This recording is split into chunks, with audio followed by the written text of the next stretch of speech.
Hi, I'm Matt from REAX, and this is the Kit Room. In each episode of the Kit Room, we'll bring one of our brand partners in to share their equipment, how it's best used, how to take care of it, and all the features and benefits so you can get the most from the kit that you use. Then, we will hand the kit to one of our instructors who will test it and play with it here in our centre in Blackpool and give you their honest opinion. It's so much easier to get on and off. This is the REAX Kit Room. Joining me in the Kit Room today is Tom Hancock from Ridgegear. Welcome, Tom. Cheers, thank you very much. We use Ridgegear products all the time here in our centre in Blackpool, from harnesses to lanyards, etc. Tom's brought along some things to show you today, particularly the RGH2. I had to look down to read that, folks, sorry, but I'm not the technical one here at REAX. So explain to us about the RGH2. Okay, so this is the RGH2, so it's a full body harness, 2-point harness, so you've got your sternal and dorsal attachment point, so it's perfect for operatives that are working in restraint or fall arrest, basically. It's got 4 connection points, so you've got your leg attachment point, which can come as a quick connect buckle or a standard manual buckle, and we also have the front attachment point here, which you can be manual or sort of quick connect buckle as well. Fantastic, and we use this particular harness all the time here in the centre in Blackpool. We've even had them made in REAX colours with a REAX logo as well.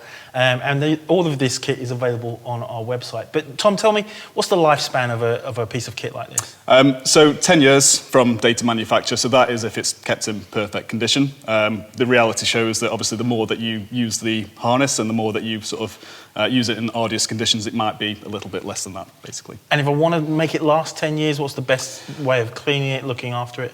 So yeah, storing it. You don't want to throw it in the back of a van, for example. You want to hang it up, nice, sort of cool, dry, aired place, away from sunlight, so away from any UV rays. If you do want to clean the harness, so if you do have any sort of light soiling, you can just use a damp cloth, a bit of water. Any heavy soiling, we do allow you to put it into a domestic washing machine, but obviously put it in a protective bag so the metalwork's not sort of damaging the drum. And just, sort of low temperature, no more than 40-degree heat, and sort of no heavy solvents, no bleaching products and so on. Well, it's obvious you live in yours because you've arrived in it today. Yeah. But and it fits you snugly, but you're more athletic build and I'm slightly on the larger side. So what about sizing on these things? How does it come? So sizing, we have 4 sizes. So we have a small, standard, large and extra large. The unique thing about this harness is with the easy adjusters, we've had these turned upside down. So we're not pulling down on the webbing to adjust, we're actually pulling up. Great. So technically, a large harness can sort of adjust down to a very small person, but however, we will have a lot of excess webbing at that point. So it does allow you to fit sort of medium size, large sizes quite comfortably as well. So Tom, a couple of the features to talk about on the harness as well is around the release buckles you've got there and the fall indicators. We've got a couple down here. Okay. Yeah. Very Blue Peter style. We've got actually the one that Ridgegear make for us in our colours and logo up for us as a REAX harness available on the website, and we've got the Ridgegear colours as well. So talk us through it on those 2 things. So the main point, because obviously we manufacture all of the equipment sort of at our factory, we can sort of choose different types of buckles. So we do have the manual style buckles, or we can have the quick connect buckles as well. So it all depends on what the customer needs. Obviously the quick connect buckles are just easier to fit, a lot quicker, a lot easier to take back off again. Or you've got the manual buckles, which again, do the same job safety-wise, but probably it's a little bit more cost-effective. That's the looks like really what we went for here in the centre, the manual buckle. Potentially. Yeah. And then you've got the full indicator? Oh, right, yeah. So on the harnesses, again, this is quite unique to some manufacturers. So not every manufacturer will put the full indicator on the harness. So on the back of the harness, we have, it's basically a bit of webbing which we fold over and put a stitch through, and it's detailed fall indicator. If somebody does take a fall, that fall indicator will break, and the stitch will basically burst open. So the harness won't completely open, but the stitch will burst open, and that will burst open at about 250 kilograms to 300 kilograms of force. So it is quite an impact, and that's the only real way that you can identify if somebody has taken a fall, other than any stretching or sort of burns in the harness, which is quite hard to indicate. So then when you're doing your PP inspection, you can see this has actually been used in anger. Yeah. And you know that probably should think about whether you use it again. Exactly. It's a good way for reporting. So a lot of people might take a fall. They might think it's a small fall, but in fact it's actually quite a significant fall, and that's a way of identifying that it's a significant fall. And what would you say is the best use of this? We use it a lot in our confined space. Confined spaces. You can have additional extension strops that you can put onto the back for rescue situations. But yeah, commonly people working in restraint, maybe on construction sites using horizontal lifelines, people working on rooftops, scaffolders, people working with MUPs, people who need to do a bit of tower climbing, that are sort of working in a fall arrest application as well. So yeah, quite versatile. Fantastic. So you can see the RGH2 is a really versatile piece of kit. We really love it here. Now it's time to hand it over to our instructors to let you know what they think. Hi, my name's Rick and I'm a senior instructor here at REAX Limited. We've been given the Ridgegear RGH2 fast fit harness to try and put through its paces. So I'm going to put this on, use it and let you know what I think.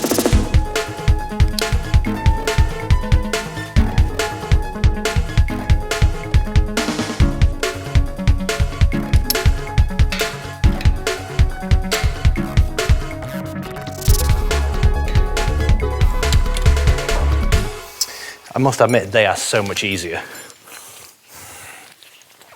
It's so much easier to get on and off.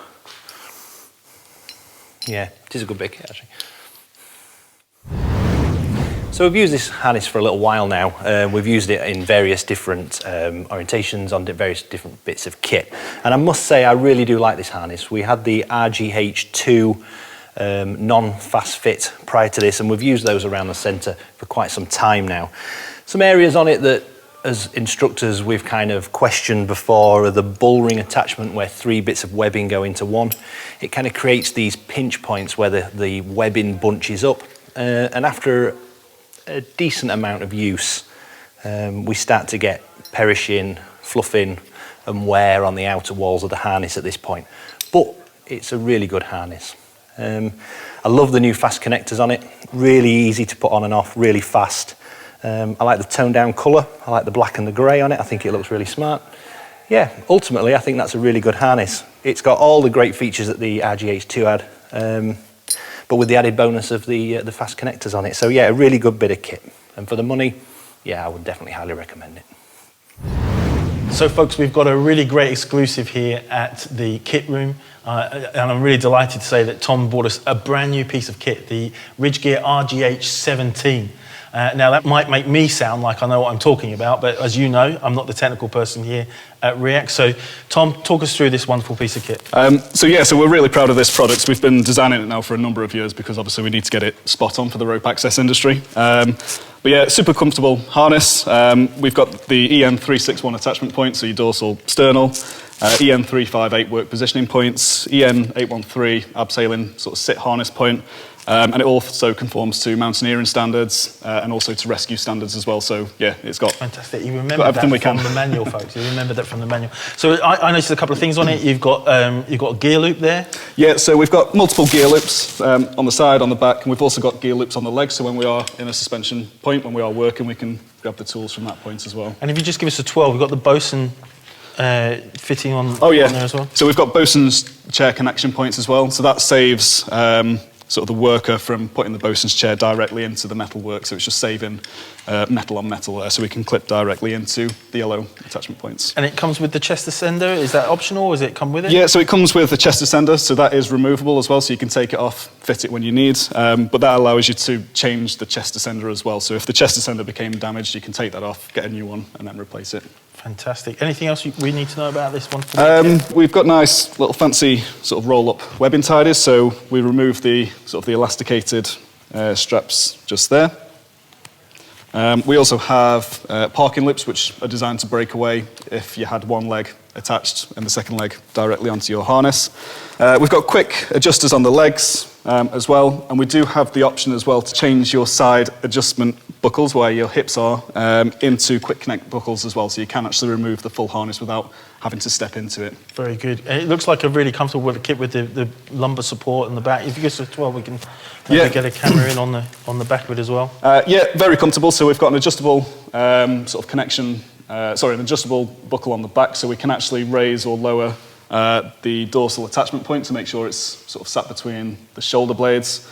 We've also got a really nice supported back pad, which is quite flexible as well and very breathable, so it helps if we're working in sort of hot conditions. And we've also got adjustable buckles on the legs as well, so if we are sat sort of in a suspension situation, we can actually lower the leg pad into more of a comfortable position as well. And size-wise, how did they come? So we've got 3 sizes, so we're going to have a small, medium and large. And again, the main difference is obviously the size of the webbing, but we have smaller back pads as well for the smaller engineers and larger back pads for the larger engineers, just to make sure that your work positioning points are in the right place. We've also got the work positioning attachment points on the side, which do fold back, so if we are going into tight spaces, we can move them out of the way, or if we do need them, we can then put them back into position so it's easily accessible. Very good. Oh, that's the RGH17. It looks like it's a fantastic bit of kit. Not out yet, coming out any day now. As soon as it is, we'll get hold of one, we'll give it to our team, they'll test run it for you and give you their honest opinion. But it looks cashews and almonds to me, the nuts. So another piece of kit we use all the time here in our centre in Blackpool are lanyards. We're a big user of this elasticated version. But Tom, you've bought 4 different lanyards to show us today, including a hybrid version. Talk us through them. Yeah, so all of these are fall arrest lanyards, but they're slightly different in design depending on what application they're being used for. So, like I say, we've got the elasticated webbing version, which you use in the centre. These are really good because it makes the lanyard compact when you're not actually using them. So it's less of a trip hazard, basically. We then also have a similar version, which is then made out of webbing. We do also have an adjustable length version of this as well. So we have a buckle, so you can make them shorter or longer, depending on how you're working, just to reduce that fall clearance. And then we have a roped version as well. So the roped version is really good, and it helps with rescue. So if you do take a fall on the roped version, you can put a rescue rope grab onto the lanyard and lift the person sort of back up to safety. So ideal for rescue kits. Good for rescue kits, yeah. But yeah, a lot of them is just down to personal preference as well. All of the lanyards that we have, typically they will come with a scaff hook with a large gate opening. We do a super light version as well, so it's a lot lighter than this one. But again, because we manufacture the lanyards, you can have any connector on the end of the lanyard depending on what the application is as well. Great, and you brought a hybrid in. Now, I've not seen a hybrid before, so you want to talk the folks through how a hybrid works? So this is called our chaser lanyard. So again, it is a fall arrest lanyard, a twin leg lanyard, but the good point with this is it extends and it retracts. So it just works very similar to an inertia reel, so that's why we call it a hybrid. So when we're using it, when we extend the lanyards, when we let go, it will again retract and it will always be at its shortest working possible length. If you do take a fall, the lanyard locks just like a fall arrest block, and the shock pack will engage, which is in this little pouch just here as well. It makes the whole thing more compact, doesn't it? A lot more compact. It's a lot safer to use than a standard lanyard, just because your ground clearance is always being kept to a minimum. So perfect for people possibly working on scaffold, working platforms where they're at low level working, basically. Brilliant. Well, I'm going to have a word with Tom off camera, see if we can borrow one of these and get our guys to test them. And so for our final piece of kit, Tom has brought along his own rescue kit. So you can get an idea about what he would take on site and what he packs for the eventuality of having to perform a rescue. Tom, over to you. Okay. So this rescue kit basically comes with me everywhere we go when we're working at height. So with inside the bag, we have, it's basically a CRD, so a constant rate descender, which is nicely packed. And it's basically a hub with a wheel which allows you to clip sort of the rescue device onto an anchor point, clip the connector onto the casualty, and you can use the wheel to raise them up from their lanyards, to disconnect the lanyards, then to lower them back down again. So really easy product to use. And do you know the rate of descent it gives you on that? Yeah, so it lowers at 0.8 meters per second. So it can lower a 200 kilogram weight, so it is certified for 2-person rescue. But for lifting, it can lift 140 kilograms. Fantastic. What else is in the bag? So inside the bag, it can either be 100 meters worth of rope, 50 meters, or 20 meters, so depending on the application. And we also provide a reach pole as well. So if you imagine if a person has taken a fall, they could be low below where the platform is, the shock pack could have extended and they will be out of reach. So we do have a telescopic pole which we can attach the connection point onto, which then allows us to clip onto the person and reach them without having to access and make a way down to them. Great. Anything else in the bag? That's it for inside the bag. So like I say, it's nice and easy. The rescue device obviously requires quite a bit of training, but once you are trained on it, it is very simple to use. The good thing about this, as long as you've got your anchor point sorted and you've got the person connected on, if you lower them down off the side, if you did let go of the device completely, which is not advised, but if you did, they will lower down at that slow descent anyway. And as ever, depending on the rope length you're putting in the bag, it makes the bag quite heavy to manoeuvre as well? No, quite easy. So obviously we've got the shoulder straps which we put over, so nice and padded shoulder straps, so again, for easy manoeuvring. Thanks, Tom. And I'm sure you'll agree it's been really good to meet Tom from Ridgegear and all the kit that he's brought in. Again, all the kit is available on our website at reaxlimited.com. Thanks for watching this edition of The Kit Room. We'll be back with another manufacturer in the near future.